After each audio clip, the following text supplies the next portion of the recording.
So I'm just gonna doodle dogs right now, because you can't go wrong! Every shape can be a dog.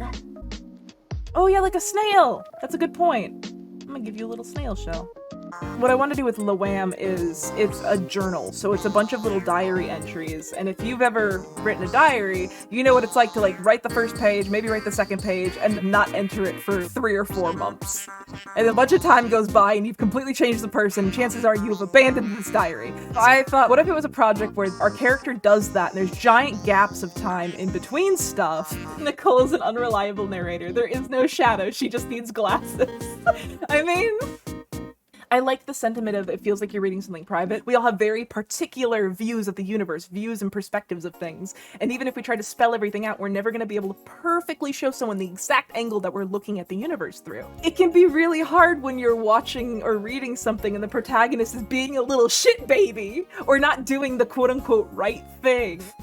Why a character looks at the universe this way. Why does this character talk to herself this way? Why does she normalize certain social interactions, and why does she respond the way that she does? And she was just 12 in the beginning of the comics, so if somebody hasn't given themselves the ability to rewind in their head, look at the little baby version of yourself and go, "Ah, you weren't a cringy little loser, you were just trying to figure shit out." And you can look at that baby version of yourself with compassion. It's good to look at some media in different windows of your life. When I was in high school, Perks of Being a Wallflower hit that for me. And then I waited like 10 years to rewatch it again. And ooh boy does it hit differently watching that movie when you're not the ages of the characters. I really like the ability of we can go back and look at media where the protag is younger and we can judge them a certain way because we're in that bracket. And then once we're older than that bracket, so much shifts. Speed draw Tenko challenge. Ears, pup ears, droopy ears, bigger droopy ears, pointy ears, 6 points. Eye. Oh, it's so broken. Yeah, yeah. You gotta make your own fun. One of my partners is a skater. Oh, I know. They sometimes decide, I'm just gonna go play. And they get up and they go play. And it's like, we can still do that? Every once in a while, I'll just like draw some dogs or just, sometimes I'll just do some shapes. I love the colors. Like, look at the pink against this background. And technically, this counts as playing! We're allowed to just do this! This shape can be a dog. Personally, I kind of feel like this is a Baba Is You character already.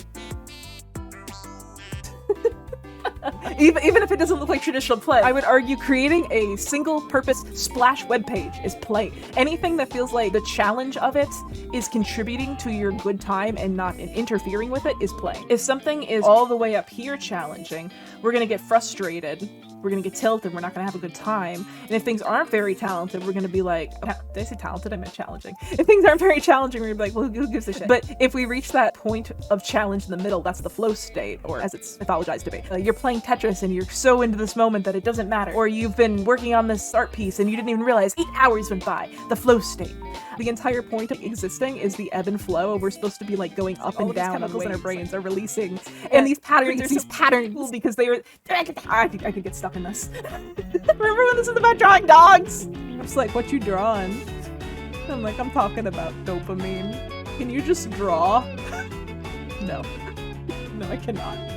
You say banana one time, two, 3 times. Suddenly now you like minions. I don't know if you can tell. I ain't got arms. I know that the second I draw Puddle in any way, I'm gonna be like, yeah, that's the one. And then 10 minutes later, like, that's not what I look like. Why'd you draw it like that? Me? It would just bounce when I talk. But I would want to remake it. I would want to remake it for the 10th time.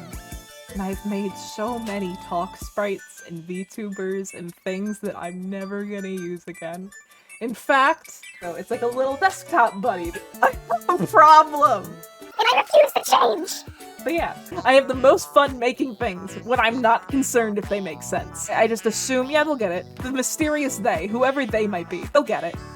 If they don't get it, it wasn't for them. This right here. And if you found something that really spoke to your heart on your timeline somewhere, but then one little tiny part of it looked like this, you don't give a shit about this. You don't care that it looks like that. You wouldn't care. You wouldn't. So if it's your own thing, remember people are zipping through things 1,000,000 miles an hour on their devices, and they probably won't care. The big picture of what you're showing them is what they're gonna immediately take in.